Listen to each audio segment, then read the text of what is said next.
یہ تیرے لیے باعث شرط ہے کہ وہ تیری جنس میں آئے ہیں. اب ہے کیا تیری عقل سے ماورا ہے. جتنی تجھے عقل ہے اتنا سوچ, اور جتنی تیری عقل ہے اتنا سوچے گا تو تجھے مانا جائے گا, اور تیرے عمل کا اجر بھی اتنا ہی دیا جائے گا.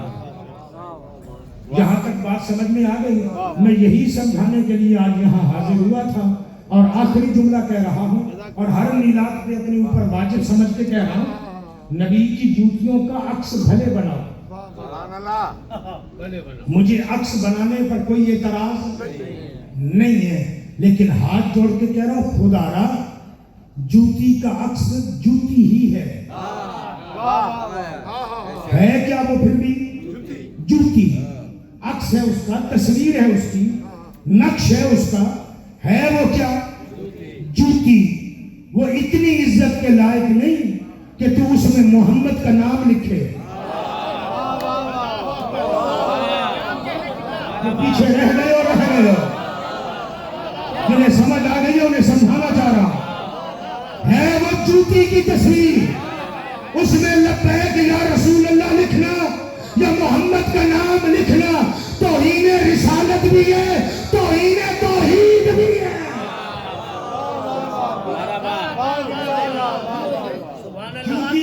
جوتی کا عکس رکھ, سینے پہ لگا یا سر پہ لگا, چومنا ہے چوم, میں تجھے منع, لیکن اس کے اندر نبی کا نام نہ لکھ.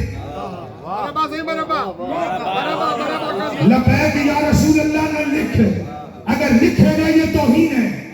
میں 12 ربیع الاول کراچی سے لے کر وہ اوپاروں تک سندھ کے بارڈر تک جہاں جہاں میلاد پڑھنے گیا ہوں, میں نے یہ جملہ کہا ہے کہ جس جوان کو بھی ایسا نقش ملے اٹھا کے دریا پرد کر دو, نہیں تو اگلے سال انشاءاللہ اگر ایسا ہوا تو ہر تھانے میں جا کر نقش بنانے والے پر توہین رسالت کی FIR کرا.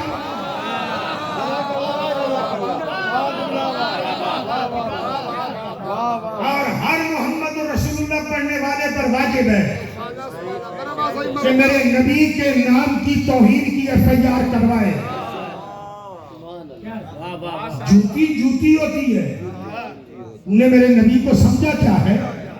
اللہ نے میرے نبی کی عظمت اتنی بلند رکھی ہے کہ وہ کہتا ہے کہ اس کے نام کو بغیر وضو کے ہاتھ لگانا بھی جائز نہیں ہے. بس یہی پیغام دینا چاہ رہا تھا. نبی کا نام جوتیوں کے عکس پہ لکھنے کے لائق نہیں ہے. حدیث قدسی کا ایک جملہ پڑھ تو حدیث قدسی کا جملہ آتا ہے کہ میں نے جس منزل کو سدرۃ المنتہا کہا ہے, محمد میں نے تیرا نام وہاں لکھا ہے.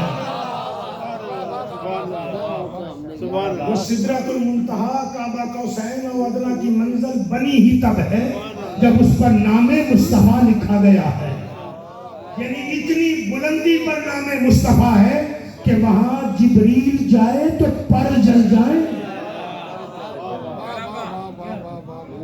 اور ایک شکوہ آپ سے بھی اگر کہیں تو کریں, کیونکہ یہ بھی حق بنتا ہے, اور برداشت کرنے کا حوصلہ بھی ہو تو وہ حوصلہ پیدا کرنے کے لیے ایک صلوات بھی پڑھ دیں گے.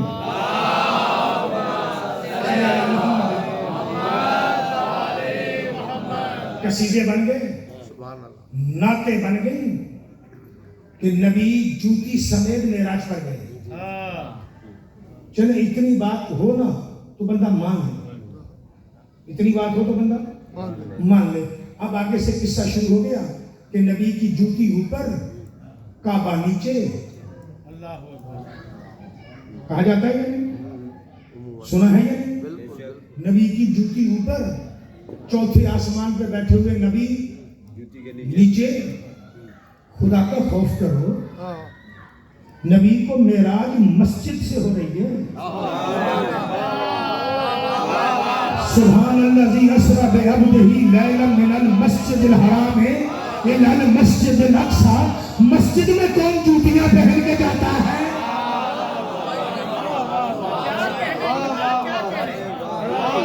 سمجھ آ رہی ہے میری بات؟ مسجد میں کون جوتیاں پہن کے جاتا ہے؟ اگر نبی ایک مرتبہ پہن کے چلا جاتا تو جو کام نبی نے کیے نہیں امت وہ نہیں چھوڑ رہی.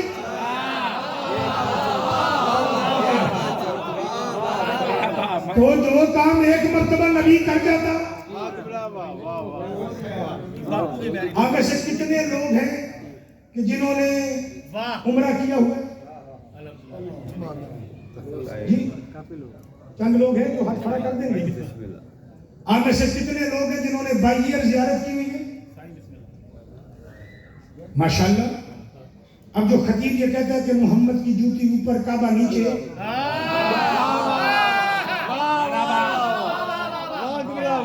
اگر برداشت کرو تو اب عمرہ کرنے والوں سے میں پوچھوں کہ جب تم عمرے پہ گئے تمہارا جہاز مدینے اترنا تھا، اس جہاز نے روضہ رسول کا طواف کیا، تیری جوتی کہاں تھی؟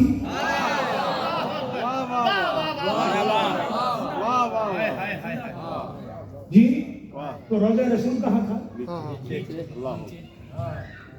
یہ کون سی عظمت ہے؟ یہ کون سی فضیلت ہے؟ یہ اس قسم کی باتیں گھڑ کے روضہ رسول کی بھی توہین، کعبے کی بھی توہین،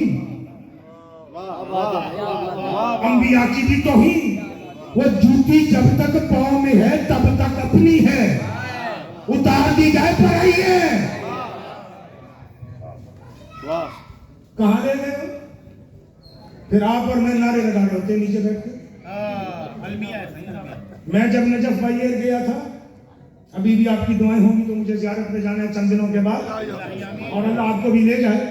میری آپ کے لیے بھی دعا ہے اس میلاد کا صدقہ. تو جب وہاں پر گئے تو جہاز نے پہلے روضہ علی کا طواف کیا، پھر اترا نجف. اب ہم سارے کہاں تھے؟ ہماری اوقات تو یہ ہے کہ ہم تو کمبر کی جوتی کے برابر نہیں. اس جوتی کے نیچے جو مٹی لگی ہوئی ہے وہ مٹی ہماری بدن کی مٹی سے بہتر ہے. لیکن اب ہم کہاں کہ علی سے اوپر ہو گئے. خدا کا خوف کریں. میرے نبی کی معراج مسجد الحرام سے ہے. مسجد الحرام یعنی کعبہ، یعنی کعبے کا مطاف، طواف والی جگہ. میرے نبی کی معراج وہاں سے ہے. میرا نبی مسجد میں کیسے جوتیاں پہن کر آ گیا کہ جوتیاں پہن کے ہی چلا گیا؟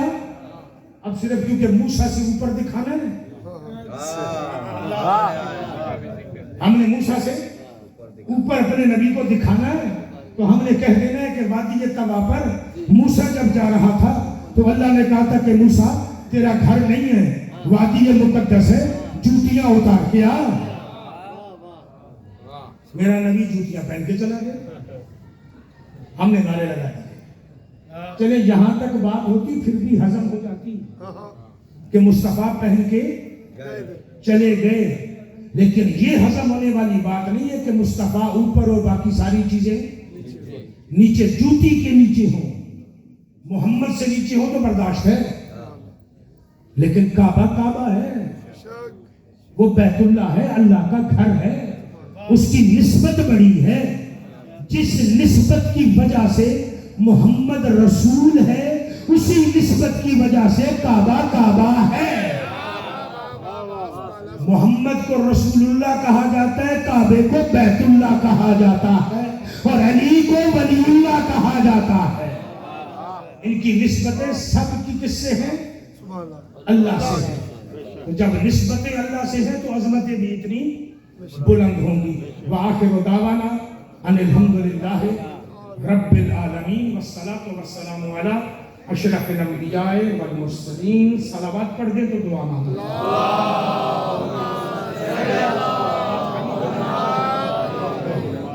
میرے مالک آج کا یہ جشن، آج کی یہ عبادت، مجھ سے پہلے پڑھنے والوں کی گفتگو، مجھ ناچیز کے ٹوٹے پھوٹے الفاظ اپنی بارگاہ میں بہترین عبادت شمار ہے.